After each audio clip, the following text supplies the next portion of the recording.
Rajkot અગ્નિકાંડની high court પાસે તપાસ કરાવવા માટે કોંગ્રેસ દ્વારા રજૂઆત કરવામાં આવી છે। રાજકોટ શહેરમાં ગેમ ઝોન ડેથ ઝોનમાં પરિવર્તિત થઈ ગયું હોય તે રીતે આગમાં 32 કરતાં વધુ જિંદગી હોમાઈ ગઈ છે। ત્યારે આગની દુર્ઘટનામાં નિર્દોષ નાગરિકો મૃત્યુ થયા છે, જેના જવાબદાર માલિકો મહાનગરપાલિકા, પોલીસ વિભાગ અને પ્રશાસનિક અધિકારીઓ સીધા જવાબદાર છે। તેથી આ ઘટનાની તપાસ ઉચ્ચતમ ન્યાયાધીશ પાસે કરાવવા કોંગ્રેસ દ્વારા માંગ કરાઈ છે। કોંગ્રેસના આવેદનપત્રમાં લખાયું છે કે છેલ્લા કેટલાક વર્ષોથી રાજ્યના શહેરમાં આવી ઘટના વારંવાર થઈ રહી છે। મોટા પ્રમાણમાં જાનહાનિ થઈ છે। સરકાર કેટલી કમિટી બનાવી પણ આજ સુધી ન્યાય મળ્યો નથી। તો ગુજરાત રાજ્યમાં કાયદો અને વ્યવસ્થાની સ્થિતિ પડી ભાંગી છે। સરકારનું કોઈ પણ સંસ્થા ઉપર નિયંત્રણ નથી, જેથી આ બાબતને ગંભીરતાથી લઈ ઉચ્ચતર ન્યાયાલયના ન્યાયાધીશ પાસે આ માનવ સર્જિત ગુનાહિત ઘટનાની તપાસ કરાવવામાં આવે। તો કોંગ્રેસના નેતાએ જણાવ્યું હતું કે માનવ સર્જિત દુર્ઘટના છે। આ પ્રશાસનની દેખરેખ હેઠળ ડોમ ચાલતું હતું, જેથી ત્યાંના પોલીસ અને પાલિકા કમિશનર સીધા જવાબદાર છે, જેથી તેમના ઉપર પણ તપાસ થવી જોઈએ। સાથે જ સખતમાં સખત સજા કરવામાં આવે તેવી માંગ કરવામાં આવી છે। ગુજરાત સરકારનું કોઈ જ નિયંત્રણ નથી। મેળા પીપળામાં આ થઈ રહ્યું છે। ભ્રષ્ટાચારનો આ ઉત્તમ નમૂનો છે। તમામ બાબતે આ સરકાર નિષ્ફળ રહી છે। તપાસ યોગ્ય થાય તે માટે રજૂઆત કરવા આવ્યા છીએ।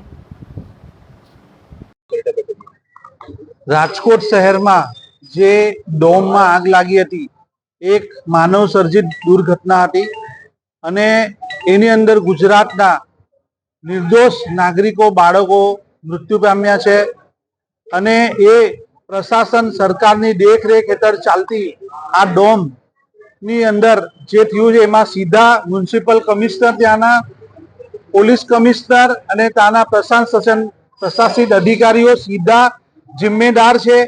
તેઓની ઉપર ન્યાયિક તપાસ થવી જોઈએ, ગુનાહિત પ્રવૃત્તિની તપાસ થવી જોઈએ। અમે રાજ્યપાલ શ્રી પાસે એવી માંગણી કરી છે કે ગુજરાતના ઉચ્ચતમ ન્યાયાલય એટલે હાઈકોર્ટના જજ પાસે આ ઘટનાની તપાસ થાય અને એની સખતમાં સખત સજા થાય એવી માંગણી લઈને અમે એક રાજકીય પક્ષ અને ગુજરાતના નાગરિકો વતી માંગણી કરવા આવ્યા હતા। આવી અનેક ઘટનાઓ ગુજરાતમાં બની રહી છે, પરંતુ આ અટકવાની નામ નથી લાગી। ગુજરાત રાજ્યની અંદર જે સરકાર ચાલી રહી છે એ સરકારનું કોઈ પણ સંસ્થા ઉપર નિયંત્રણ નથી। અહીં જંગલ રાજ જેવું ચાલે છે। પૈસા ઉઘરાણી, શાસક પક્ષના નેતાઓના મેળા પીપળા અને ભ્રષ્ટાચારથી ડૂબેલી આ તંત્ર ખૂબ જ લોકોના માટે જીવ જોખમવાર છે।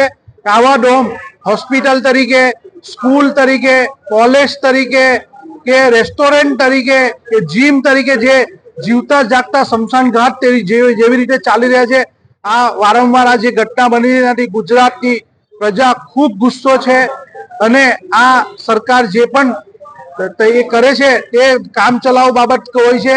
એ લોકોને ખાલી મગરના આંસુ બતાવે છે અને અઠવાડિયા પછી પાછા આ ડોમ ચાલતા થઈ જાય છે। અગ્નિકાંડને 5 વર્ષ વીતી ગયા, હજુ ન્યાય નથી મળ્યો, તો શું આ લોકો ન્યાય મળશે?